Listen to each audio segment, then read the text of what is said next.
Bonsoir et bienvenue dans votre journal. Tout de suite, l'actualité. Nous commençons avec les principaux faits du continent. Le sommet Union européenne-Union africaine s'ouvre aujourd'hui à Luanda en Angola. Ahmed Attaf est arrivé sur place pour prendre part aux travaux. Un rendez-vous stratégique qui célèbre le 25e anniversaire du partenariat entre les deux continents.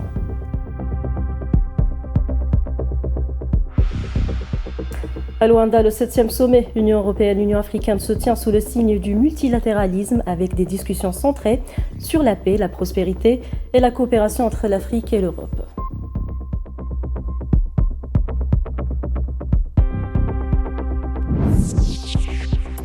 Toujours en Afrique, mais cette fois en Afrique du Sud, le président Ramaphosa a officiellement clôturé le sommet du G20 à Johannesburg, clôturant 2 jours de débats et de négociations sur l'économie mondiale et les grandes questions internationales.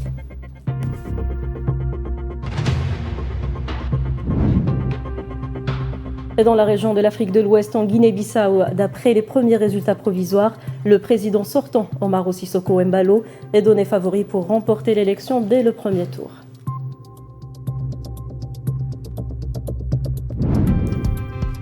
Et pour finir, toujours en Afrique de l'Ouest, au Nigeria, une recrudescence inquiétante des enlèvements sème la peur dans plusieurs villes, suscitant une vive inquiétude parmi les populations locales.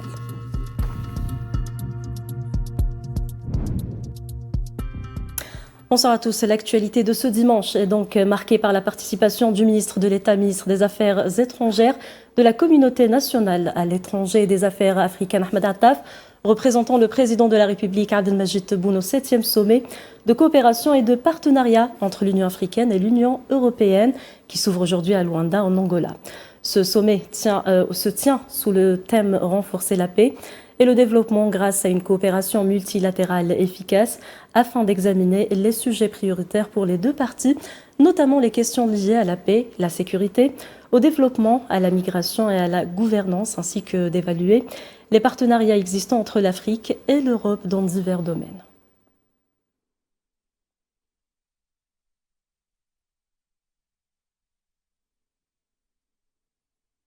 Toujours à Luanda, où les travaux du 7e sommet Union européenne ont justement débuté. Ce sommet qui vient marquer le 25e anniversaire du partenariat Union africaine, Union européenne sera coprésidé par le président angolais João Lourenço, président en exercice de l'Union africaine, et le président du Conseil européen Antonio Costa.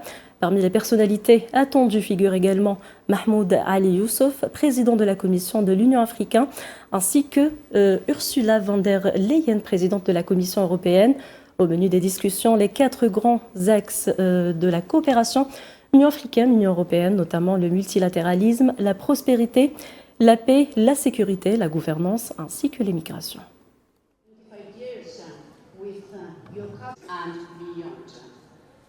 I will simplify with 3 sentences.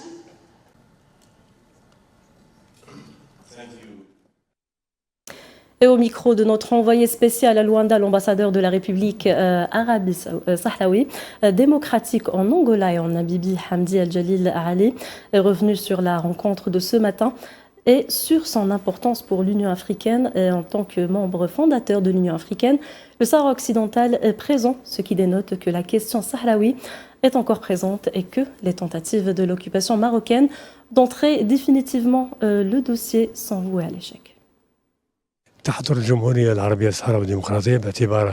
La République arabe sahraoui démocratique participe en tant que pays fondateur de l'Union africaine. Cette présence est particulièrement importante, surtout après la propagande et la campagne mensongère menée par le colonisateur marocain à la suite de la publication de la dernière résolution du Conseil de sécurité, comme si le dossier était clos, la page tournée. La politique du dossier clos est défendue par le Maroc depuis de nombreuses années, depuis même le début de la cause sahraoui. Pourtant, celle-ci est reconnue comme une question de décolonisation et 50 ans plus tard, le peuple sahraoui poursuit toujours sa résistance face à l'occupation.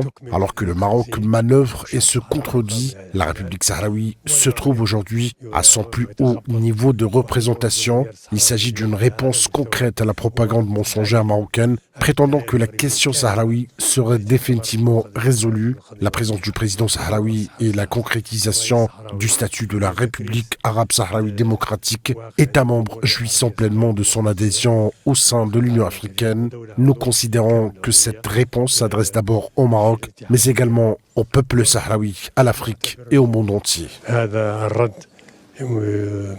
موجه اولا للمغرب ولراي المغرب ولكن كذلك موجه للشعب الصحراوي ولاستقرار الشعب الصحراوي في افريقيا وفي العالم كله. Justement, depuis Luanda, pour faire le point sur le 7e sommet Union africaine, Union européenne, nous retrouvons notre envoyée spéciale Tina Makassi. Tina, bonsoir et bienvenue. Bonsoir Samira, bonsoir. Alors Tina, tout d'abord, dans quel climat géopolitique s'ouvre ce 7e sommet Union africaine, Union européenne à Luanda? Alors ce soir à Luanda, je tiens d'abord à vous dire que Luanda est déjà aux couleurs de l'Union africaine, elle est déjà aux couleurs de la célébration de l'Afrique, la célébration de l'Afrique de demain, de l'Afrique qui voit son avenir d'un œil positif, mais surtout d'un œil de partenariat. Luanda, elle est déjà aux couleurs de l'Union africaine puisqu'elle-même célèbre en cette année 2025 le cinquantenaire de son indépendance et en même temps elle accueille ce rendez-vous important. Vous l'avez dit, dans quel climat géopolitique se tient son rendez-vous? Alors il se tient dans le climat géopolitique du monde. On le sait très bien, le monde est en mutation, le monde bouge actuellement et l'Afrique n'est pas en reste. Elle se tient, ce 25e sommet dont les travaux se sont ouverts ce matin avec la réunion au niveau des hauts fonctionnaires de l'Union africaine et de l'Union européenne, s'ouvrira donc demain avec l'ensemble des dirigeants et il est marqué bien évidemment par le contexte géopolitique mondial. Il est marqué par la rivalité des puissances qui veulent aujourd'hui faire de l'Afrique, qui font presque de l'Afrique un terrain de convoitise, mais aussi un terrain de presque, on peut presque dire qu'il est question d'une guerre d'influence. Il y a les États-Unis d'un côté, il y a aussi la Chine, il y a l'Union européenne, il y a la Russie. L'ensemble de ces puissances veulent aujourd'hui peser dans l'échiquier africain, mais surtout peser dans l'économie et ce que l'Afrique a à offrir finalement.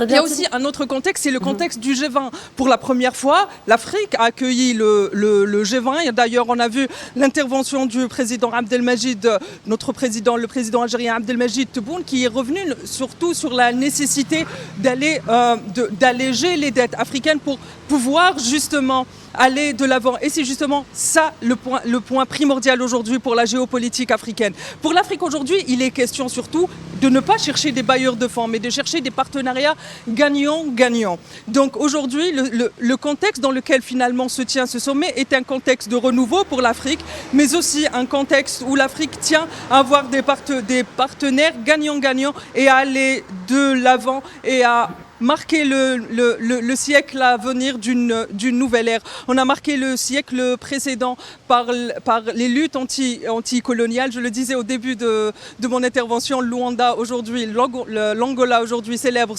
cette année son cinquantenaire.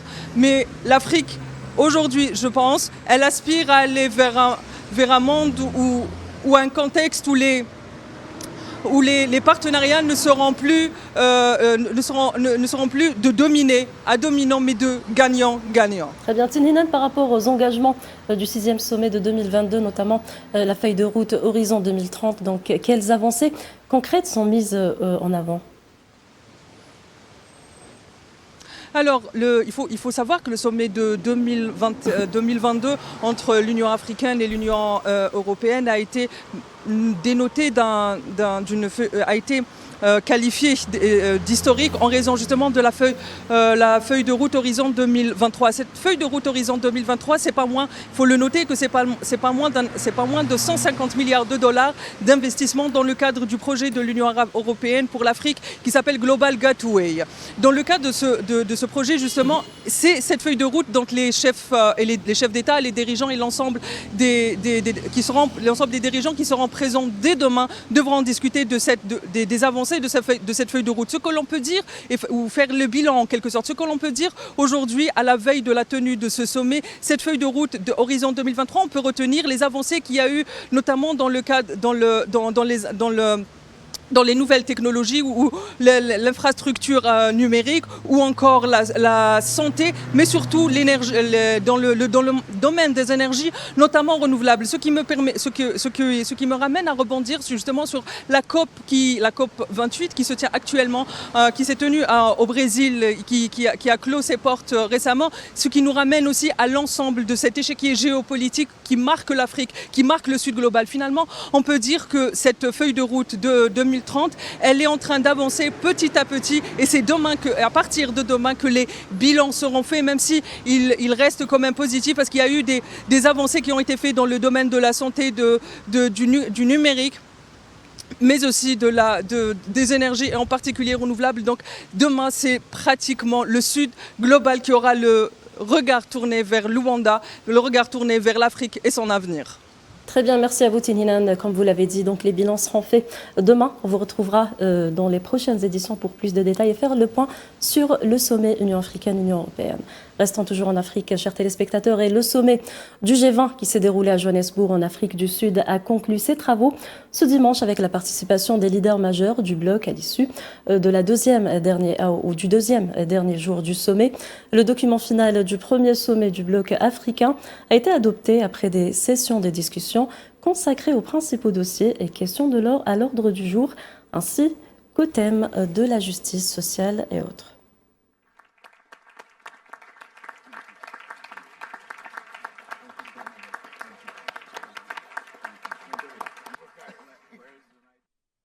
Dans ce contexte, le président sud-africain Cyril Ramaphosa a affirmé que les résultats de ce G20 renouvellent l'engagement de Pretoria envers le multilatéralisme. Au cœur de notre présidence réside la conviction que le G20 doit agir avec audace et de concert pour créer un environnement de croissance inclusive, un environnement de réduction des inégalités et un environnement propice au développement durable. La déclaration des dirigeants du sommet du G20 en Afrique du Sud est plus que de simples mots. C'est un engagement à prendre des mesures concrètes qui amélioreront la vie des populations dans toutes les régions du monde. Plus encore, cela réaffirme notre engagement renouvelé en faveur de la coopération multilatérale et notre conviction que nos objectifs communs l'emportent sur nos divergences. And our recognition that our shared goals outweigh our differences. Pour sa part, le ministre sud-africain des Relations internationales et de la coopération, Ronald Lamola, a souligné le leadership du pays et les questions mondiales lors d'une conférence de presse ce dimanche. Je vous propose de l'écouter. Il est admis que le multilatéralisme nous est bénéfique à tous, partout dans le monde. C'est pourquoi, même lors de la COP 30, une résolution a été adoptée en Afrique du Sud. Les pays du Sud font preuve d'un leadership sans précédent. Ce fut un grand succès pour notre pays. Et je crois que les Sud-Africains peuvent être fiers d'avoir accueilli le monde entier. Ils ont démontré qu'ils peuvent continuer à être une plateforme de premier plan pour accueillir des événements internationaux et influencer les enjeux géopolitiques internationaux. Le ministre d'État algérien, ministre des Hydrocarbures et des Mines, Mohamed Arkab, a participé dimanche aux travaux de la 21e session de la conférence générale de l'Organisation des Nations Unies pour le développement industriel à Riyad, en Arabie Saoudite. Cette conférence constitue l'une des principales plateformes mondiales dédiées à l'élaboration des politiques industrielles regroupant les représentants de 173 États membres pour examiner plusieurs thématiques et défis, à l'instar des perspectives du développement industriel durable, la transformation numérique, l'industrie verte, l'économie circulaire, la promotion des chaînes de valeur équitables, ainsi que la coopération industrielle avec les pays en développement et à revenus intermédiaires.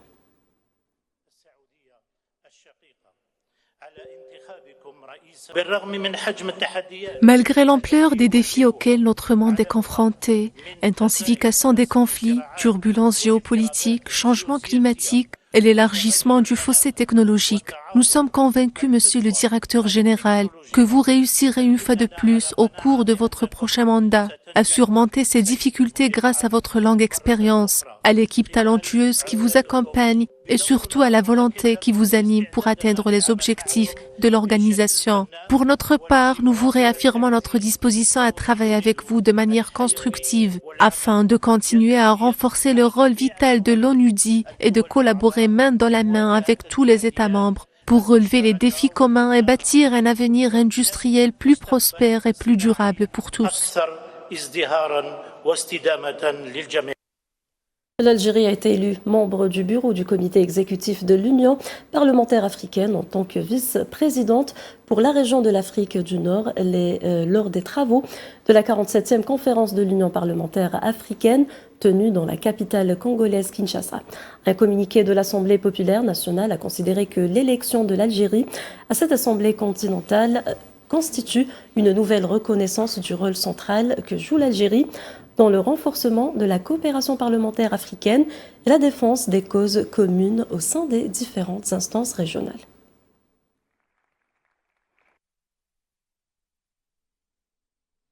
La mission des Nations Unies au Soudan du Sud a signalé une escalade de violences intercommunautaires, des vols de bétail et des bombardements aériens dans l'état du Nil supérieur, a déclaré Stéphane Dujarric, porte-parole du secrétaire général de l'ONU. Selon les autorités locales, les incidents survenus dans les comités d'Ulang et de Baliette ont fait de nombreuses victimes touchant principalement des femmes et des enfants et provoqué le déplacement d'environ 12 000 personnes.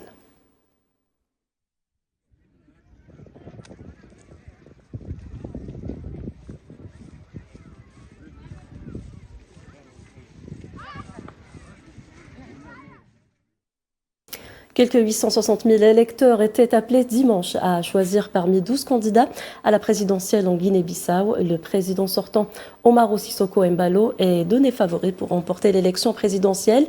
Dès le premier tour, il deviendrait alors le premier chef d'État de Guinée-Bissau à effectuer 2 mandats successifs depuis l'instauration du multipartisme en 1994.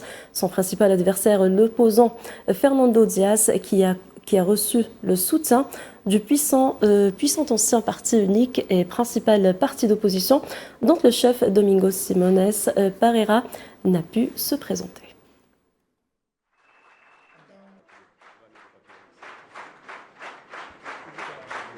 Il y a toujours première fois. Je suis le premier président de la Guinée-Bissau qui va voter son deuxième mandat. Et donc j'espère continuer comme ça. Parce que tous les autres, malheureusement, personne n'arrivait à achever son mandat et d'aller voter. Marivoise l'a fait, l'a perdu. Moi, je serai celle qui va continuer sa propre succession. Voilà, comme vous le savez, dans la Constitution, on ne peut pas faire le troisième mandat. Mais je souhaite que ça se passe dans le calme, la paix et la stabilité. Au Nigeria, l'insécurité est plus que jamais à l'ordre du jour après l'enlèvement de plus de 300 enfants et personnel éducatif vendredi dernier. Il faut dire que le nord du pays est confronté à des problèmes de sécurité récurrents, les écoles étant fréquemment prises pour cible par des groupes armés et constituent une menace persistante depuis quelques années. Sohila Kilal. Dans toutes les villes du pays, l'atmosphère est lourde et l'impact du choc psychologique toujours palpable. L'enlèvement vendredi dernier de plus de 300 enfants et membres du personnel d'une école catholique dans l'état de Niger est dans tous les esprits. 2 jours après, l'incompréhension est totale et le sentiment d'insécurité est omniprésent. Je ne pense pas que quiconque se sente en sécurité avec ce qui se passe actuellement. Les enlèvements, les meurtres, tout le monde a peur. Aucun endroit n'est sûr au Nigeria en ce moment. Si je vois des enfants se faire enlever, je serai bouleversée. Nous avons vu des femmes âgées se faire kidnapper, se faire voler, dans ce pays que nous appelons le géant de l'Afrique. C'est terrible. Cet enlèvement de masse, considéré comme l'un des pires jamais enregistrés dans le pays, a ravivé les inquiétudes. N'étant ni un acte isolé, ni un fait divers, il marque un tournant dans la recrudescence du banditisme et de la criminalité dans le pays. Ce qui accentue les craintes des citoyens qui réclament le déploiement davantage de forces de sécurité pour protéger les institutions et les espaces publics. Je pense que le gouvernement devrait tout mettre en œuvre pour adopter un système prévoyant le déploiement d'agents de sécurité afin que les citoyens puissent au moins se sentir en sécurité aux abords de leur lieu de travail et de service. Qu'ils mobilisent les forces de sécurité, qu'ils assurent que l'insécurité cesse au Nigeria. Les meurtres continuent et rien n'est fait. Ils doivent agir. Ce drame survenu ce 21 novembre est une preuve de plus de la dégradation de la situation sécuritaire au Nigeria. Une situation préoccupante et hors de contrôle, à tel point que les autorités de l'État de Niger ont ordonné la fermeture de toutes les écoles et l'évacuation de tous les internats, vu le degré de la menace. En attendant, les opérations de recherche se poursuivent pour retrouver les 313 personnes enlevées. Voilà, c'est la fin de ce journal. Merci de l'avoir suivi. Excellente soirée à tous.